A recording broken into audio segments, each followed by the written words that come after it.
अगर सुभाष चंद्र बोस आजादी के समय भारत का नेतृत्व करते तो क्या पाकिस्तान बनता ही नहीं। सुभाष चंद्र बोस, वह नेता जिससे ब्रिटिश भी डरते थे। सुभाष चंद्र बोस का जन्म 23 जनवरी 1897 को कटक, ओडिशा में हुआ। वे शुरू से ही अत्यंत प्रतिभाशाली थे।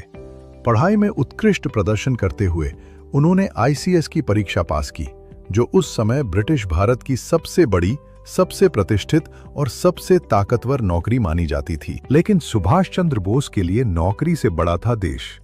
आज के समय में कोई छोटी सी नौकरी भी छोड़ने से डरता है, लेकिन बोस ने उस समय की ICS जैसी सबसे बड़ी नौकरी छोड़ दी। इसके बाद उन्होंने आजाद हिंद फौज का गठन किया।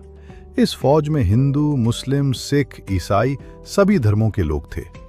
शाहनवाज खान जैसे मुस्लिम सेनापति भी उनकी सेना का हिस्सा थे। ये साफ दिखाता है कि बोस की सोच धर्म से ऊपर देश और एकता पर आधारित थी। INA ने अंग्रेजों के खिलाफ लड़ाइयां लड़ी और अंडमान निकोबार द्वीप समूह को अंग्रेजों से मुक्त कराया। इन द्वीपों का नाम रखा गया शहीद द्वीप और स्वराज द्वीप। ये सुभाष चंद्र बोस की सैन्य शक्ति, संगठन क्षमता और नेतृत्व को दर्शाता है। उस समय ब्रिटिश अधिकारियों ने सुभाष चंद्र बोस के बारे में कहा, ये गांधी से भी अधिक खतरनाक व्यक्ति है।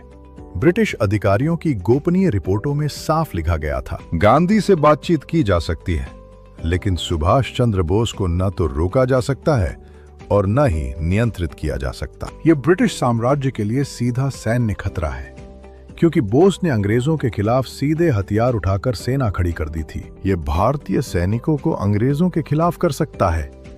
ब्रिटिश अधिकारियों का सबसे बड़ा डर यह था कि अगर बोस सफल हो गए तो भारतीय सैनिक अंग्रेज अफसरों की आज्ञा मानना बंद कर देंगे। ये अत्यंत बुद्धिमान, अनुशासित और निडर नेता है। ब्रिटिश रिपोर्टों में ये बात भी स्वीकार की गई कि बोस को डराया या दबाया नहीं जा सकता। ये ब्रिटिश राज का सबसे बड़ा शत्रु है।